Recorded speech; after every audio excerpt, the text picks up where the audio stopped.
ابو موسیٰ رضی اللہ عنہ روایت کرتے ہیں نبی کریم صلی اللہ علیہ وسلم نے فرمایا اس شخص کی مثال جو اپنے رب کو یاد کرتا ہے اور جو اپنے رب کو یاد نہیں کرتا زندہ اور مردہ جیسے ہے. تو ذکر کو زندگی سے تشبیہ دی گئی ہے، یعنی جس طرح انسان زندگی کے ساتھ خوبصورت ہوتا ہے، یعنی اس کا ظاہر خوبصورت ہوتا ہے جب زندہ ہوتا ہے، جب مر جاتا ہے تو آپ دیکھیں میت کیسی لگتی ہے، تو اسی طرح ذکر کے ساتھ انسان کا باطن روشن ہوتا ہے اور خوبصورت ہوتا ہے. ذکر جو ہے یعنی اللہ کی یاد جو ہے اس کی کئی اقسام ہیں. قرآن، نماز، تسبیحات، علم کا سیکھنا سکھانا، یہ اس وقت ہم ذکر کی مجلس میں ہیں. پھر اسی طرح دوسروں کو امر بالمعروف کرنا، نہی عن المنکر کرنا. تو یہ جو ذکر ہے اس کی کسی بھی شکل میں یہ اللہ تعالیٰ کے نزدیک ہر چیز سے بہتر عمل ہے. نبی صلی اللہ علیہ وسلم نے فرمایا کیا میں تمہیں تمہارا بہترین عمل نہ بتاؤں جو تمہارے مالک کے نزدیک اچھا اور پاکیزہ ہے اور تمہارے درجات میں سب سے بلند ہے اور سونا چاندی کے خرچ کرنے سے بہتر ہے اور اللہ کی راہ میں جہاد کرتے ہوئے تمہارے کفار کی گردنیں مارنے اور ان کے تمہاری گردنیں مارنے سے بھی افضل ہے. صحابہ نے عرض کیا کیوں نہیں؟ آپ نے فرمایا اللہ تعالیٰ کا ذکر، چاہے آپ نماز میں کر رہے ہیں، نوافل میں کر رہے ہیں، تلاوت قرآن کے ذریعے کر رہے ہیں، تعلیم قرآن کے ذریعے کر رہے ہیں، تسبیحات کے ذریعے کر رہے ہیں، درود شریف پڑھ رہے ہیں، کسی بھی طرح کھڑے بیٹھے لیٹے چلتے پھرتے، فارمل وے میں، انفارمل وے میں، اونچے یعنی جہرن اور سرن، جس شکل میں بھی آپ اللہ کو یاد کرتے تو اس کی اتنی زیادہ فضیلت، بہت افضل عمل ہے. اور اس کے برعکس کیا ہوتا ہے؟ اللہ تعالیٰ سے غافل ہو جانا، بھول جانا، اور وہ عموماً کب ہوتا ہے؟ جب ہم دنیا میں خوب محو ہو جاتے ہیں. اسی طرح رسول اللہ صلی اللہ علیہ وسلم نے فرمایا بہترین عمل یہ ہے کہ جب تم دنیا سے رخصت ہو تو تمہاری زبان اللہ کے ذکر سے تر ہو. اور یہ اسی وقت ہو سکتا ہے جب ہمیں ہر حالت میں ذکر کرنے کی عادت ہو. یعنی ذکر جو ہی چھوٹے تو ہمیں کبھی سی محسوس ہونے لگے کہ کچھ رہ گیا ہے، کچھ چھٹ گیا میرے ہاتھ سے، کچھ نکل گیا ہے، کچھ کمی سی ہے، وہ خلا، وہ خالی پن فوراً محسوس کر لیں. ہم ذکر کرنے والے سب سے آگے آگے ہوں گے. رسول اللہ صلی اللہ علیہ وسلم نے فرمایا مفردون سبقت لے گئے. صحابہ نے پوچھا اللہ کے رسول مفردون کون ہے؟ آپ نے فرمایا اللہ کا بہت ذکر کرنے والے مرد اور ذکر کرنے والی عورتیں. ذکر کی حالت میں مسلسل اللہ تعالیٰ کا ساتھ ملتا ہے، اللہ کا قرب نصیب ہوتا ہے. اللہ تعالیٰ فرماتے ہیں میں اپنے بندے کے ساتھ ہوں جب تک وہ مجھے یاد کرتا ہے اور میری یاد میں اپنے دونوں ہونٹ ہلاتا ہے. پھر شیطانی حملوں سے بچاؤ کا مضبوط قلعہ ہے. یحییٰ علیہ السلام نے بنی اسرائیل کو خطاب کیا اور اس میں ایک بات یہ کہی کہ بندہ جب تک اللہ کے ذکر میں مصروف رہتا ہے تو شیطان کے حملوں سے محفوظ ایک مضبوط قلعے میں ہوتا ہے، یہ دشمن سے بچا ہوا ہوتا ہے. پھر جنت کے باغیچے ہیں ذکر کی مجلسیں، جیسے یہ مجلس ہے. رسول اللہ صلی اللہ علیہ وسلم نے فرمایا جب تم لوگ جنت کے باغوں کے پاس سے گزرو تو کچھ کھا پی لیا کرو. صحابہ نے پوچھا جنت کے باغوں سے کیا مراد ہے؟ آپ نے فرمایا مجالس ذکر، ذکر کی مجلسیں. قیامت کے دن سب سے زیادہ قابل رشک لوگ کون ہوں گے؟ جن کے چہروں کی سفیدی دیکھنے والوں کو ڈھانپ لے گی. وہ انبیاء و شہداء نہیں ہوں گے لیکن ان کے اللہ کے قریب ہونے کی وجہ سے انبیاء و شہداء ان پہ رشک کریں گے. عرض کیا کہ اللہ کے رسول یہ کون لوگ ہوں گے جن پہ انبیاء و شہداء رشک کریں گے؟ فرمایا یہ مختلف قبیلوں کا مجموعہ ہے، مختلف قبیلوں، مختلف بیک گراؤنڈ سے آئے ہوئے لوگ ہیں جو اللہ کے ذکر پہ جمع ہوتے ہیں اور عمدہ کلام کو اس طرح چن چن کر لیتے ہیں جیسے کھجور کھانے والا عمدہ کھجوریں چن چن کے لیتا ہے. تو مجھے اس حدیث کو پڑھتے ہوئے آپ لوگوں کا خیال آتا ہے کہ علم کی مجلس میں سے جو اہم اہم نقطے ہیں وہ آپ اپنے پاس محفوظ کرتے جاتے ہیں. کچھ باتیں دل میں یاد ہیں اور کچھ قلم سے یعنی نوٹ بک میں نوٹ کرتے جا رہے ہیں. تو ایسی مجلسیں جو ہیں وہ انسان کے لیے بہت بڑی نعمت ہے. پھر ذکر نہ کرنا باعث حسرت ہے.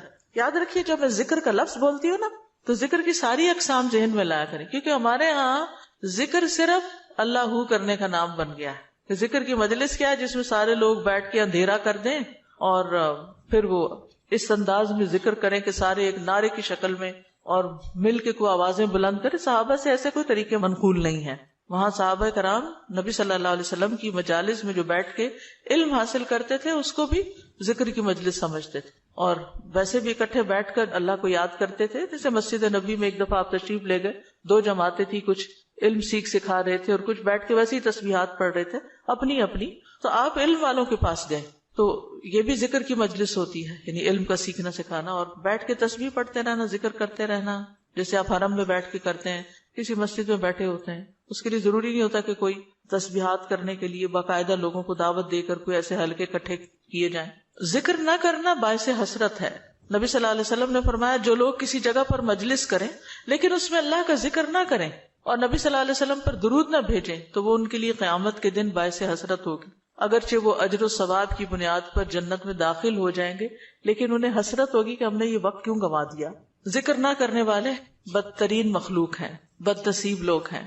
عمرو بن ابسہ سے روایت ہے، رسول اللہ صلی اللہ علیہ وسلم نے فرمایا جب بھی سورج چڑھتا ہے اللہ عز و جل کی ہر ایک مخلوق اللہ عز و جل کی تسبیح اور حمد و ثنا بیان کرتی، یعنی صبح ہوتے ہی ساری مخلوق ذکر میں لگ جاتی، لیکن شیطان اور اولاد آدم میں سے آتا قسم کے لوگ ذکر نہیں کرتے۔ تو میں نے بنی آدم میں آتا قسم کے لوگوں کے بارے میں سوال کیا، آپ نے فرمایا بدترین مخلوق، یا فرمایا اللہ کی مخلوق میں سے بدترین لوگ، یعنی آسمان و زمین، سورج چاند ستارے درخت شجر حجر ہر چیز ذکر میں مشغول ہے سوائے ان لوگوں کے جو سو کے وقت گزار رہے ہیں یا غفلت میں پڑے ہوئے ہیں۔ حدیث نمبر 42، دو محبوب کلمات۔ عن ابی ہریرہ رضی اللہ عنہ قال قال النبی صلی اللہ علیہ وسلم کلمتان حبیبتان الی الرحمن خفیفتان علی اللسان ثقیلتان فی المیزان سبحان اللہ وبحمدہ سبحان اللہ العظیم۔ کتاب التوحید۔ ابو ہریرہ رضی اللہ عنہ روایت کرتے ہیں نبی کریم صلی اللہ علیہ وسلم نے فرمایا دو کلمے رحمان کو بہت محبوب ہیں، زبان پر بہت ہلکے ہیں لیکن قیامت کے دن ترازو میں بہت بھاری ہوں گے۔ سبحان اللہ و بحمدہ سبحان اللہ العظیم۔ اللہ اپنی حمد کے ساتھ پاک ہے، اللہ پاک ہے جو بہت عظمت والا ہے۔ تو جیسے ہم جانتے ہیں کہ نفلی عبادت میں افضل عمل اللہ کا ذکر ہے، تو یہاں پر اس ذکر کی خاص شکل بتائی گئی کہ اللہ تعالیٰ کی حمد و ثنا اور پاکی بیان کرنا۔ سبحانہ کا مطلب کیا ہوتا ہے کہ وہ پاک ہے۔ تو جس کلام میں، جس ذکر میں اللہ تعالیٰ کی پاکی بیان کی جائے، تسبیح بیان کی جائے اور حمد و ثنا بیان کی جائے، وہ اللہ تعالیٰ کا چنا ہوا کلام ہے۔ رسول اللہ صلی اللہ علیہ وسلم سے سوال کیا گیا کون سا کلام افضل ہے؟ آپ نے فرمایا جو اللہ نے اپنے فرشتوں اور بندوں کے لیے چنا۔ کیا فرمایا؟ جو اللہ نے اپنے فرشتوں اور اپنے بندوں کے لیے چنا۔ سبحان اللہ و بحمدہ، ٹھیک ہے، سبحان اللہ و بحمدہ۔ یہ تمام مخلوق کی نماز ہے، تمام مخلوق کی نماز ہے۔ نوح علیہ السلام کی وفات کا وقت جب آیا تو انہوں نے اپنے بیٹے سے فرمایا کہ میں تمہیں ایک وصیت کر رہا ہوں، دو باتوں کو کرنے کا حکم دیتا ہوں، دو باتوں سے روکتا ہوں۔ اور دو کرنے کے جو کام بتائے اس میں سے ایک لا الہ الا اللہ کا اقرار، کہ اگر ساتوں آسمان اور ساتوں زمینوں کو ترازو کے ایک پلڑے میں رکھ دیا جائے اور لا الہ الا اللہ کو دوسرے پلڑے میں، تو لا الہ الا اللہ والا پلڑا جھک جائے گا، اور اگر ساتوں آسمان اور ساتوں زمینیں ایک بند کڑے کی شکل اختیار کر لیں تو لا الہ الا اللہ اس کو بھی توڑ دے گا۔ اتنی طاقت ہے اس کلام کے اندر۔ اور دوسرا یہ کہ سبحان اللہ و بحمدہ کا ورد کرتے رہنا، کیونکہ یہ ہر چیز کی نماز ہے اور اس کے ذریعے مخلوق کو رزق ملتا ہے۔ اور میں تمہیں شرک اور تکبر سے منع کرتا ہوں، یہ دو منع کرنے والی چیز۔ اسی طرح ان کلمات کو اگر کوئی 100 دفعہ دن میں پڑھے تو اس کے گناہ مٹ جاتے ہیں، گناہ جھڑ جاتے ہیں، چاہے سمندر کی جھاگ کے برابر ہی کیوں نہ ہو۔ پھر اسی طرح ایک اور حدیث میں آتا ہے سنن ترمذی کی، جو شخص سبحان اللہ العظیم و بحمدہ کہتا ہے اس کے لیے جنت میں کھجور کا ایک درخت لگا دیا جاتا ہے، صرف ایک دفعہ کہنے سے۔ کہہ لیجئے سبحان اللہ العظیم و بحمدہ۔ اللہ کے راستے میں سونا خرچ کرنے سے بہتر ہے۔ رسول اللہ صلی اللہ علیہ وسلم نے فرمایا جو رات سے خوف کھائے، اکیلا ہونے کی وجہ سے یا ویسے اس کو اندھیرے کا فوبیا ہو، کہ جو رات سے خوف کھائے کہ وہ اس کو پریشان کرے گی، یا مال خرچ کرنے سے بخل کرے کہ دینے کو دل نہ چاہے، یا دشمن سے مقابلہ کرنے سے ڈرے، تو وہ اس قول کی کثرت کر دے سبحان اللہ و بحمدہ، سبحان اللہ و بحمدہ، کیونکہ یہ اللہ کے نزدیک سونے کا پہاڑ اللہ کے راستے میں خرچ کرنے سے زیادہ محبوب ہے۔ ہم میں سے کس کی وسعت ہے کہ سونے کا پہاڑ اللہ کے راستے میں خرچ کرے؟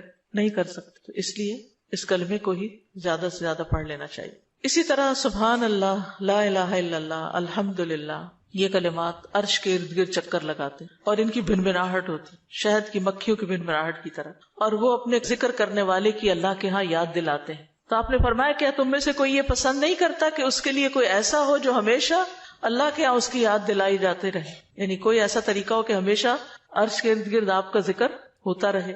قیامت کے دن بھی یہ انسان کا بچاؤ کریں گے، یعنی جہنم سے بچانے کے لیے سبحان اللہ والحمد للہ ولا الہ الا اللہ واللہ اکبر. پھر اہل جنت کا ذکر کیا ہوگا؟ ان کے سانس کے ساتھ ان کو تسبیح و تحمید سکھا دی جائے گی کہ بولنا بھی نہیں پڑے گا، سانس لیں گے اور سانس کے ساتھ اللہ کا ذکر جاری ہو جائے گا. یہ جو احادیثوں نے بیان کی، یہ آپ کے پاس کارڈ ہونا چاہیے تسبیحات کی فضیلت والا، اس میں لکھی ہوئی ہیں، دوسروں کے ساتھ بھی شیئر کریں اور خاص طور پہ بچوں کو ذکر کرنا سکھائیں. ان کے اندر بھی ایک کامنس آتی، ایک سکینت آتی ہے. ہم بعض اوقات یہ سوچتے ہیں یہ تو بچے ہی ہیں، ابتدائی عمر سے، چھوٹی عمر سے کہ چلو یہ پڑھو، انگلیوں پہ گنتے ہیں، اچھا تم نے کتنی دفعہ پڑھ لی، کتنے جنت میں درخت لگائے، تو آہستہ آہستہ ان کو عادت ہو جاتی. پھر ذکر کی ایک قسم اللہ کے نام پڑھنا، اللہ کے نام یاد کرنا. عن ابی ہریرہ ان رسول اللہ صلی اللہ علیہ وسلم قال ان للہ 99 اسما 100 الا واحدا من احصاها دخل الجنہ. کتاب التوحید. ابو ہریرہ رضی اللہ عنہ سے روایت ہے کہ رسول اللہ صلی اللہ علیہ وسلم نے فرمایا، بے شک اللہ کے 99 نام ہیں، 99، ایک کم 100. جو شخص ان سب کو محفوظ رکھے گا، یاد کر لے گا، وہ جنت میں داخل ہوگا. من احصاها، تو احساس سے مراد ان کو گننا، ان کے معنی پہچاننا، ان کے تقاضے کے مطابق عمل کرنا. خالی لکھ کے یا جمع کر کے یاد کر لیا جائے اور مطلب ہی نہ پتا ہو اور اس کے مطابق عمل نہ ہو تو پھر یہ وعدہ نہیں پورا ہوتا. احصاء میں ہر چیز کا جمع ہو جانا ہے، یعنی اللہ تعالیٰ کے ناموں کی حدود کی حفاظت کرنا، ان کو پہچاننا، ان کا معنی جاننا، ان کی فضیلت جاننا، کہاں پڑھنا ہے. امام ابن قیم کہتے ہیں کہ اللہ کے اسماء کو گن کر محفوظ کرنے کے کچھ مراتب ہیں. بندہ جب ان ناموں کو یاد کر لیتا ہے تو وہ جنت میں داخل ہو جاتا ہے اور یہی اس کی سعادت اور نجات اور فلاح کا مرکز ہے. وہ کہتے ہیں پہلا مرتبہ ان کے الفاظ کو گننا اور شمار کرنا، دوسرا مرتبہ ان کے معنی اور مدلول کو سمجھنا، تیسرا مرتبہ ان کے ساتھ دعا مانگنا.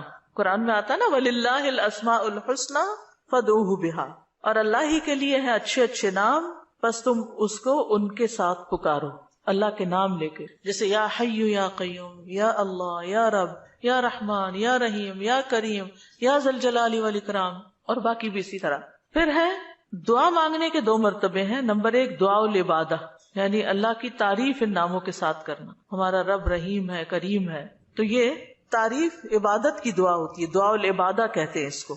اور دوسرا ہے دعا المسئلہ، طلب اور مانگنے کی دعا، کہ ان ناموں کے ساتھ پکار کے اللہ کو پھر سوال کرنا.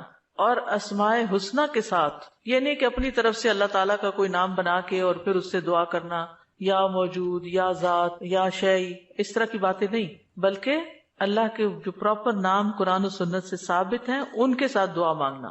تو یاد رکھیے کہ اللہ کی پہچان یہ علم کا پہلا مرتبہ ہے. سب سے پہلے جس کو جاننا چاہیے، جس کے بارے میں ہمیں معلوم ہونا چاہیے کہ وہ کون ہے، وہ اللہ رب العزت. فَاعْلَمْ أَنَّهُ لَا إِلَهَ إِلَّا هُوَ، جان لو کہ اللہ کے سوا کوئی الہ نہیں. یہ علم ہر ایک پر فرض ہے کہ ہمارا خالق کون ہے، ہمارا مالک کون ہے، ہمارا رازق کون ہے، ہمارا معبود کون ہے، ہماری مشکل کشا کون ہے، ہمارا حاجت روا کون ہے، اور جو بھی اللہ تعالیٰ کے باقی نام ہے، پہچان.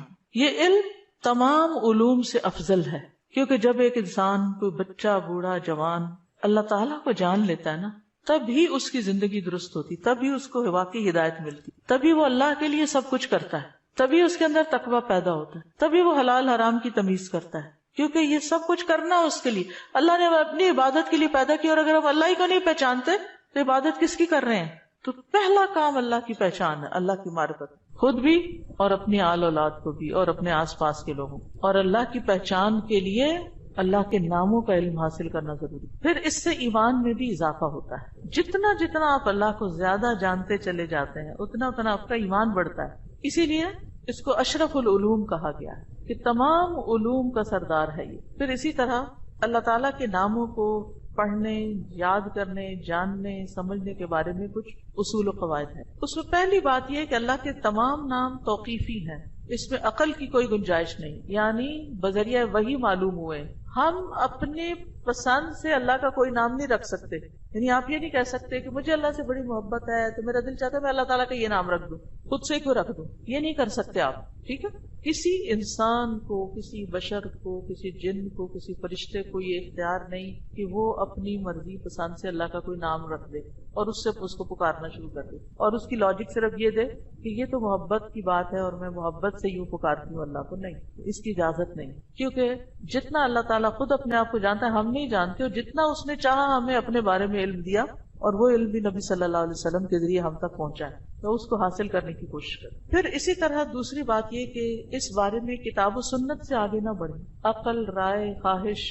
امام احمد کہتے ہیں اللہ کی صفت نہیں بیان کی جائے گی مگر وہی جو خود اس نے اپنی ذات کی بیان فرمائی ہے یا رسول اللہ صلی اللہ علیہ وسلم نے بیان کی ہے. ہم قرآن و سنت سے آگے نہیں بڑھیں گے، خود یا کسی عالم یا کسی اور انسان کے بتائے ہوئے نام کے مطابق نہیں کام کریں گے. پھر اگلی بات یہ کہ اللہ کے ناموں میں الحاد سے بچنا چاہیے. الحاد سے، الحاد کا مطلب کیا ہے؟ سیدھے رستے سے ہٹ جانا. لحد ہوتی ہے نا وہ قبر جو بغلی قبر ہوتی ہے، نیچے گڑھا کھودتے کھودتے سائڈ پہ قبر کھودنا شروع کر دیا. تو اس کی بہت سی صورتیں ہو سکتی، جیسے اللہ کے کسی نام کا انکار کر دیا جائے، یا نام جن صفات پر دلالت کر رہے ہیں ان کا انکار کر دیا جائے، جیسے امت میں کچھ ایسے فرقے گزرے ہیں کہ جو یہ کام کرتے رہے ہیں. پھر اسی طرح بغیر تحریف، تعطیل، تکییف اور تمثیل کے اسماء و صفات پر ایمان لانا ضروری. تحریف یعنی خود تبدیلی کرنا، تعطیل یعنی کسی صفت کو معطل کر دینا، تکییف کسی کیفیت کو بتانا، تمثیل یعنی مثال بیان کرنا. ان چیزوں سے بچنا چاہیے. پھر ایک اہم بات یہ بھی یاد رکھیے کہ 99 تو ہمیں بتایا گیا کہ اتنے تو کم از کم یاد کر لو، لیکن یہ یاد رکھیے اللہ کے صرف 99 نیمز نہیں ہیں، وہ اس سے زیادہ ہیں. اس لیے بعض کتابوں میں آپ کو زیادہ بھی ملیں گے، لیکن یہاں مراد کیا ہے کہ یعنی اتنے تو زبانی یاد کر سکتا ہے انسان، یا آسانی سے ہر ایک کو معلوم ہو ہی سکتے ہیں. کیونکہ حدیث میں آتا ہے اسألک بکل اسم هو لک سمیت بہ نفسک وانزلتہ فی کتابک او علمتہ احدا من خلقک او استأثرت بہ فی علم الغیب عندک. اے اللہ میں تجھ سے تیرے ہر نام کے واسطے سے دعا کرتا ہوں، وہ نام جو تو نے اپنی ذات کے لیے رکھے، یا جو نام تو نے اپنی کتاب میں اتارے، یا وہ جو اپنی مخلوقات میں سے کسی کو سکھا دی، یا وہ نام جو تو نے اب تک اپنے خزانہ غیب میں محفوظ رکھے. جس سے کیا پتہ چلتا ہے کہ کچھ نام تو خزانہ غیب میں ہے. اور جیسے حدیث شفاعت میں آتا ہے نا کہ نبی صلی اللہ علیہ وسلم کو اللہ تعالیٰ قیامت کے دن اپنی حمد و ثنا بیان کرنے کی تعریف کرنے کے لیے وہ کچھ سکھائیں گے جو اس سے پہلے نہیں سکھائی ہوگی وہ تعریف. تو اس کے ذریعے نبی صلی اللہ علیہ وسلم اللہ کی تعریف بیان کریں. یعنی وہ علم ابھی تک نبی صلی اللہ علیہ وسلم کے پاس بھی نہیں، وہ قیامت کے دن دیا جائے گا، جس کی بنا پر آپ اللہ تعالیٰ کی تعریف کریں گے، پھر دعا کریں گے، اور پھر آپ کو شفاعت کا اذن دیا جائے گا جو شفاعت کبریٰ کی حدیث آتی ہے. اللہ نے اللہ تعالیٰ کے ناموں کا ایک کارڈ ریوائز کر کے چھاپا تھا جس میں قرآن اور سنت کی دلیل سے وہ نام دیے گئے ہیں. اور باقی جو تاج کمپنی کے چھپے ہوئے نام، ان میں کچھ نام ایسے ہیں جو اللہ کے نام نہیں ہیں، وہ اللہ تعالیٰ کے افعال ہیں جن سے لوگوں نے خود نام بنا لی. جیسے المذل اللہ کا نام نہیں ہے، یہ اللہ کا نام نہیں ہے، لیکن ذلت دینے والا اللہ ہے.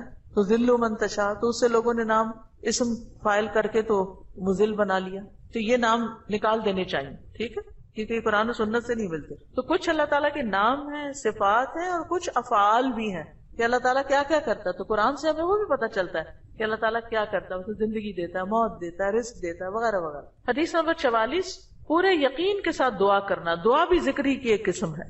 ان انس قال قال رسول اللہ صلی اللہ علیہ وسلم اذا دعوتم اللہ فاعزموا فی الدعاء ولا یقولن احدکم ان شئت فاعتنی فان اللہ لا مستکرہ لہ. انس رضی اللہ عنہ روایت کرتے ہیں کہ رسول اللہ صلی اللہ علیہ وسلم نے فرمایا جب تم اللہ کو پکارو تو پکارنے میں عزم رکھو، یعنی اچھی طرح پکارو، اور تم میں سے ہرگز کوئی یوں نہ کہے کہ اگر تو مجھے چاہے تو عطا کر دے، چاہے تو نہ کرے. یعنی لکھا ہوا نہیں یہاں، لیکن مطلب یہی بنتا ہے کیونکہ اللہ کو کوئی بھی مجبور نہیں کر سکتا. ٹھیک ہے، تو یہاں دعا مانگنے کا ادب سکھایا گیا ہے کہ دعا پورے یقین کے ساتھ مانگنی چاہیے. یا اللہ تو دے سکتا ہے، تو مجھے عطا کر. یہ نہ کہے تو چاہے تو عطا کر، وہ تو دینے پہ قادر ہے. اس سے پورے یقین اور عزم کے ساتھ دعا کریں. اسی طرح دعا مانگنے کے کچھ اور آداب بھی ہیں. مسئلہ یہ ہے کہ غافل دل سے دعا نہ کریں، کیونکہ اللہ تعالیٰ بے پرواہ دل کی دعا قبول نہیں کرتا. پھر یقین سے دعا کریں کہ قبولیت کا یقین ہو کہ نہیں اللہ تعالیٰ سنتا ہے. یہ نہیں پتہ نہیں سنے گا کہ نہیں، بہت مانگی ہے ابھی تک تو ہماری بات نہیں مانی گئی، پتہ نہیں آگے کیا ہوگا. میری تو سنتا ہی نہیں، نعوذ باللہ ایسی باتیں نہیں کرنی چاہیے. آپ کہ اللہ آپ کے تو بس میں ہے سب کچھ، آپ تو سب کچھ کر سکتے ہیں. پھر اسی طرح بغیر ہچکچاہٹ کے رب سے دعا کرنی چاہیے. کس سے؟ بغیر ہچکچاہٹ کے، پورے یقین سے. نبی صلی اللہ علیہ وسلم نے فرمایا جب تم میں سے کوئی آدمی اللہ کے سامنے اپنی خواہش کا اظہار کرے تو وہ زیادہ سے زیادہ مانگے، کیونکہ وہ اپنے رب سے مانگ رہا ہوتا ہے عز و جل سے، وہ سب کچھ کر سکتا ہے. پھر خشوع و خضوع اور عاجزی سے مانگے. ادعوا ربکم تضرعا وخفیا انہ لا يحب المعتدین. پھر گریہ و زاری، رو دھو کے مانگے. آپ دیکھیں کس طرح بچے جب انہیں کوئی چیز چاہیے ہوتی ہے تو بلا وجہ بھی رونا شروع کر دیتے ہیں. تکرار اور اصرار سے دعا کریں. نبی صلی اللہ علیہ وسلم بعض اوقات 3 بار ایک دعا دہراتے تھے. آپ نے فرمایا جس شخص نے 3 بار اللہ سے جنت مانگی تو جنت کہتی ہے اللہ اسے جنت میں داخل کر دے، اور جو شخص 3 مرتبہ آگ سے پناہ مانگے تو دوزخ کہتی ہے اللہ اس کو آگ سے پناہ دے دے. پھر دعا میں جلد بازی نہ کریں. تو بندہ جب تک جلد بازی نہ کرے دعا قبول کی جاتی رہتی. یعنی جلد بازی کیا ہے کہ مایوس ہو کے انسان تھک جائے اور دعا مانگنا چھوڑ دے، یہ نہیں ہونا چاہیے. جی استاذہ، جو اللہ تعالیٰ کے جو نام ہے اور جو ان کے صفات ہیں یہ ریلیٹ کرتے ہیں نا آپس میں؟ اس کی ساری صفات اس کے ناموں میں، یعنی ناموں میں ہی اس کی صفات. یعنی ذکر کی ایک قسم جو ہے نا غور و فکر بھی ہے کائنات میں، اور اس کے ذریعے اللہ کو یاد کرنا. کیونکہ جتنی تقصیر ہم کرتے ہیں کمی کوتاہی دعا میں، وہ اسی وجہ سے کرتے ہیں کہ ہمیں اللہ کی پہچان نہیں ہوتی. آپ دیکھیے جب ہمیں لوگوں کی پہچان ہوتی ہے نا کہ کون کتنا سخی ہے تو ہمیں اس سے اسی کے مطابق توقع ہوتی. امی سے عیدی اتنی ملے گی اور ابا سے اتنی ملے گی، کیونکہ ہم دونوں کا مزاج پہچانتے ہیں کہ کون کتنا دیتا ہے. اسی طرح خالہ مامی دادی سب کا پتا ہوتا ہے کہ کون کیا کرتا ہے. تو اگر انسانوں کا تھوڑا بہت ہمیں پتا ہوتا ہے اور اس کے مطابق ہی ہماری ایکسپیکٹیشن ہوتی ہے، تو جس کو اللہ کا پتا چل جائے کہ وہ کیا عظیم ہستی ہے، پھر اس کی دعا کی ایکسپیکٹیشن کتنی بڑی ہوگی کہ وہ کیا کچھ نہیں دے سکتا اور کیا کچھ اسے مانگنا چاہیے. وہ تو کبھی مایوس ہی نہیں ہو سکتا انسان. اساتذہ السلام علیکم. یہ جو ہم لوگ الہدا میں بھی پڑھاتے ہیں نسالوں کا یوم، اس کے اندر بھی یوم عزو آتا ہے، تو کیا کوئی نیا ورژن ہے جس؟ بالکل نیا ورژن بھی ہے، کارڈز لے لیجئے، اور نئے ورژن کی ریکارڈنگ بھی ہم نے کروا لی ہوئی ہے. ساجد محترم، یہاں پہ آپ نے ابھی فرمایا نا کہ تو چاہے تو عطا کر، یہ نہیں کہنا چاہیے، تو اس کی تھوڑی سی وضاحت کر دیں کیونکہ میرے ذہن میں بھی آ رہا ہے کہ ہم جب یہ کہتے ہیں، آپ نے بھی فرمایا نا کہ تو جو چاہے وہ عطا کر دے، ہمیں یہ نہیں کہنا چاہیے تو چاہے تو عطا کر دے. ہاں، اگر تو چاہے تو عطا کر دے. اس کی تھوڑی سی وضاحت کر دیں کیونکہ میرے ذہن یعنی اس کا مطلب یہ ہے کہ مثلا مجھے گھر چاہیے، اللہ اگر آپ کی مرضی ہے تو دے دیں، نہیں تو نہ سے. یہ نہیں کہنا چاہیے. بندوں کے ساتھ ہم ایسے معاملے کر رہے ہوتے ہیں نا، دینا تو دو نہیں تو نہ دو، تو اللہ کے ساتھ ایسے نہیں کرنا، یہ بے ادبی ہے. استاذہ یہ جو آپ نے کہا کہ جس کا آخری کلام لا الہ الا اللہ ہوگا تو وہ جنت میں جائے گا، جیسے ہماری آنٹی حالت نیزہ سے 2 دن پہلے ہم نے ان کو پڑھایا، انہوں نے ورد کیا، اس کے بعد وہ کومے میں چلے گئی، تو ان کے لیے ہم یہ امید رکھ سکتے ہیں کہ ان کا آخری کلام یہی ہے لا الہ الا اللہ؟ یعنی آخری بات جو کی وہ لا الہ الا اللہ تھی، چاہے اس کے بعد 1 دن بعد فوت ہوئے یا 2 دن بعد. اور ایک اور بات، بعض اوقات قومے میں ہوتے ہوئے بھی سن رہے ہو، اور کئی لوگوں کا یہ پتہ چلتا ہے کہ وہ آہستہ سے زبان بھی ہلا رہے ہو، اور کئی لوگوں کا یہ بھی میں نے سنا ہے، مطلب لوگوں کے ڈیتھ کے جو حالات واقعات سنتے ہیں کہ بے ہوشی تاری رہی اور فوت ہونے سے تھوڑی دیر پہلے آنکھیں بھی کھولی اور منہ بھی ہلایا اور پھر دوبارہ چلے گئے. تو یہ اللہ کی دی ہوئی توفیق ہے، ہمیں توفیق مانگنی چاہیے کہ اللہ ہمارا آخری کلام لا الہ الا اللہ. آپ نے بھی ذکر کیا ہے، ذکر کا فضیلت بیان کی ہے، تو مجھے یہ بات سمجھ آئی ہے کہ جب ہم لوگ دن رات میں ذکر کرتی ہیں، ہماری زبان تر رہتی ہے ذکر سے، جوارے اس چیز کی گواہی دیتے ہیں، تو وہ جو ہے آپ کا جو اندر احساس ہے وہ یہ ہوتا ہے کہ ہمارا ٹائم ویسٹ نہ ہو، ٹھیک ہے، اور ہم لوگ جو ہے نا فضولیات سے وہ اجتناب کرتے ہیں اس چیز کو کہ ہم نے ذکر کرنا ہے، اپنی نیکیوں کو اضافہ کرنا ہے، خیر و برکتیں مانگنی ہے. کیا یہ چیز جو ہے ہمارے خوشبو و خضوع میں اضافہ کر سکتی ہے؟ ذکر کے تو بہت سی برکات ہیں، اور اس میں سے یہ بھی ہے. 2 چیزیں جو ہے نا ذکر میں بڑا فائدہ دیتی ہے. ایک ہے کہ ٹارگٹ ڈیلی سیٹ کرے، جیسے 100 دفعہ یہ سبحان اللہ و بحمدہ کہا گیا، یہ منیمم بیئر منیمم ہے کہ آپ یہ 100 دفعہ سورج نکلنے سے پہلے اور سورج غروب ہونے سے پہلے پڑھ لیں، عصر کے بعد. پھر اسی طرح یہ ہے کہ نبی صلی اللہ علیہ وسلم دن میں 70 سے 100 بار استغفار کرتے. ٹارگٹ سیٹ کر لیں کہ میں نے لازمی یہ تو کرنا ہی کرنا ہے، اتنا تو کرنا ہے. زیادہ ہو جائے تو بہت ہی اچھا، کیونکہ حدیث میں آتا ہے نا طوبی لمن وجد الاستغفار فی صحیفتہ، کہ خوشخبری ہے اس کے لیے جو اپنے اعمال نامے میں استغفار کی کثرت پائے. پھر آپ دیکھیے درود شریف ہے، اگر کوئی اپنی ساری دعا کو درود شریف ہی بنا لے تو اس کے لیے ہر چیز کافی ہو جاتی. کم از کم 1 تسبیح درود شریف کی، اور اگر وہ نہیں نصیب تو صبح 10 دفعہ، شام 10 دفعہ، دن کا آغاز اختتام تو لازمی درود شریف کے ساتھ ہو. پھر اسی طرح لا حول ولا قوت الا باللہ ہے، جنت کے خزانوں میں سے. اگر ہمیں دنیا کا کوئی خزانہ بتایا جائے تو ہم لوٹنے چلے جائیں اس کو. ٹھیک ہے, جنت کا خزانہ ہے وہ اکٹھا کرنے کے لیے. اس کی تسبیح کر لیں, لا الہ الا انت سبحانک انی کنت من الظالمین, کم از کم 100 دفعہ پڑھ لیں. 100 دفعہ نہیں, 10 دفعہ ہی رکھ لیں, لیکن ڈیلی پڑھیں. پھر اسی طرح سبحان اللہ والحمد للہ ولا الہ الا اللہ واللہ اکبر. اس کی بے پناہ فضیلت اور اس کی بے شمار فضائل ہیں اگر اس کی ایک تسبیح آپ کر سکیں. اب یہ ہے کہ اتنا کچھ اوور ویلمنگ ہو جاتا ہے, یہ بھی کر لو, یہ بھی کر لو, یہ بھی کر لو. کچھ چیزیں صبح کے وقت کے لیے رکھ لیں, کوئی دوپہر کے لیے رکھ لیں, کوئی شام کے لیے رکھ لیں, کوئی کہیں اگر آپ آتے جاتے ہیں اس کے لیے رکھ لیں, کوئی کسی کام کے ساتھ باندھ لیں. اگر آپ نے ٹارگٹ سیٹ کر لیا نا کہ یہ تو کرنا ہی کرنا ہے تو انشاءاللہ کر بھی لے گی. اگر کسی وجہ سے کوئی آگے پیچھے ہو بھی گیا تو رات کو سونے سے پہلے کر لیں. اگر ایک دن کچھ کمی بیشی ہوگی اگلے دن پورا کر. اپنے اوپر پابندی آپ نے خود لگانی, یہ تو میں نے کرنا ہے. ٹھیک ہے. دوسری چیز یہ ہے کہ اگر نہ کریں تو پھر اس پر اپنے آپ کو پنش بھی کریں, اس کے عوض کچھ صدقہ کریں, کیونکہ اپنی عادتوں کی اصلاح خود ہی کرنی. روزہ رکھیں, یعنی کمپنسیٹ کریں اپنے آپ کو, کیونکہ انسان کے جسم کے ہر جوڑ پہ روز صدقہ واجب ہوتا ہے. تو یہ تسبیحات جو ہیں وہ جوڑوں کا صدقہ بھی ہیں. ٹھیک ہے. تو اوقات مقرر کریں, اپنے لیے خود مقرر کریں, خاص طور پر جو مسنون تعداد آئی ہے اس کی پابندی کریں. اور باقی یہ تو ویسے کی تسبیحات ہیں نا, لیکن جو صبح شام کے اذکار ہیں ان کی پابندی کریں. رات کو سوتے وقت کے اذکار کی پابندی, گھر سے نکلتے آتے جاتے اٹھتے بیٹھتے سارے دن کے جو مسنون اذکار ہیں. دعا کیجئے, کتاب کس کس کے پاس ہے؟ الحمدللہ سب کے پاس ہے. اس میں زندگی کے مختلف مواقع پر جو دعائیں کی جاتی, دعا جو وہ بذات خود ایک ذکر کی قسم. ٹھیک.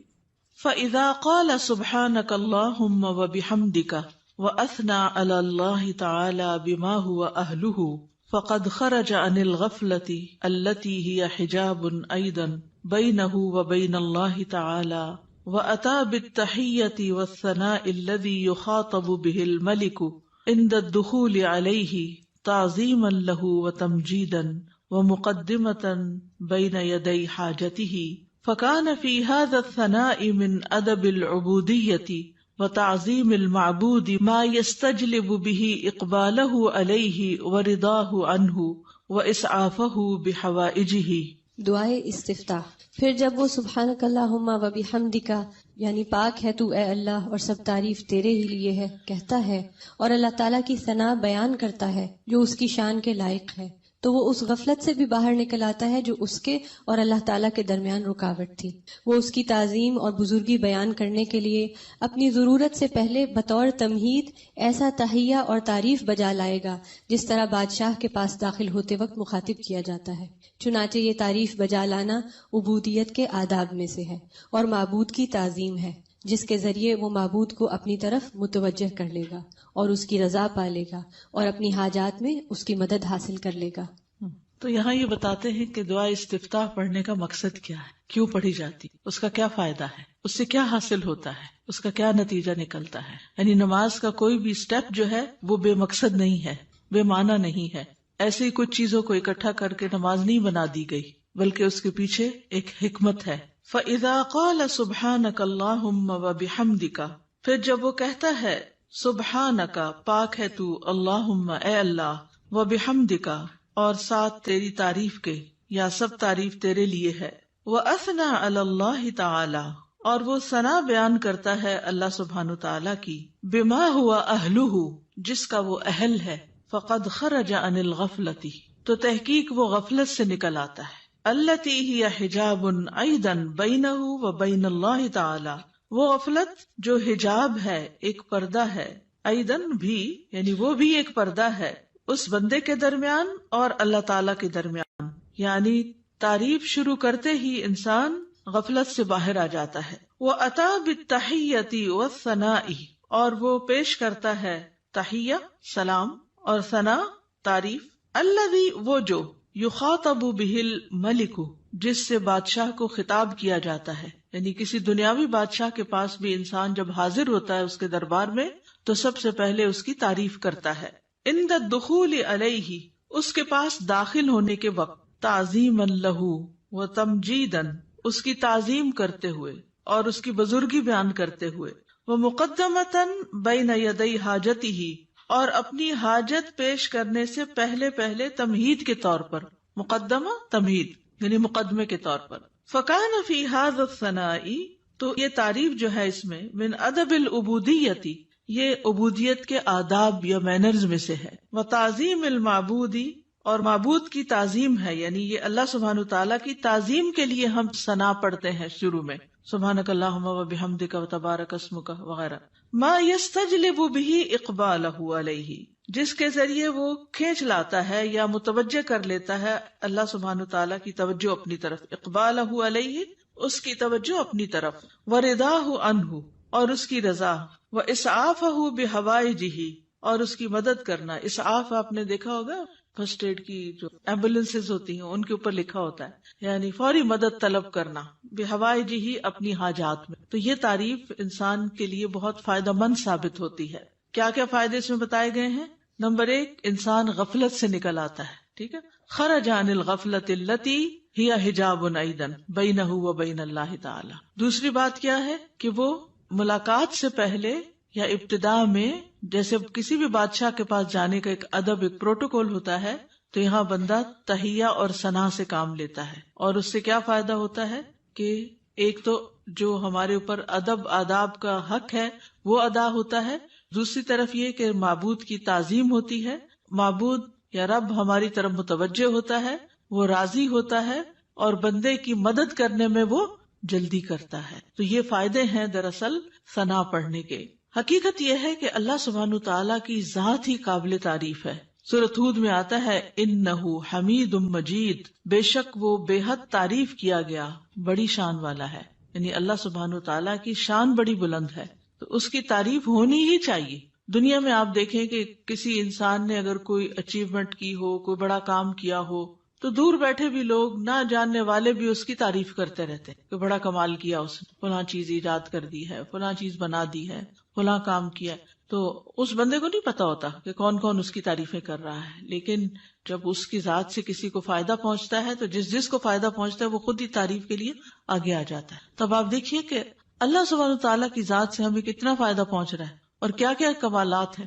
یعنی کسی کی بھی تعریف کرنے کی 2 بڑی وجوہات ہوتی، ایک اس کے کمالات اور دوسرا اس کی ذات سے فائدہ کتنا پہنچ. تو یہ دونوں چیزیں کامل درجے میں اللہ تعالیٰ کے اندر موجود ہیں. ہمارے پاس جو بھی کوئی نعمت ہے وہ اللہ ہی کی طرف سے ہے، اور ہر چیز میں اس کا کمال ہے، تخلیق میں اور رزق پہنچانے میں، اور جتنے بھی اس کے نام ہیں کامل صفات اور اسماء ہیں. تو اس لیے اس کی تعریف تو ہونی ہی چاہیے. تو نماز کے بالکل آغاز میں یہی سب سے مناسب جگہ ہے کہ جہاں تعریف ہو، اس کی حمد و ثنا ہو، کیونکہ وہ اس لائق ہے کہ اس کی حمد و ثنا کی جائے.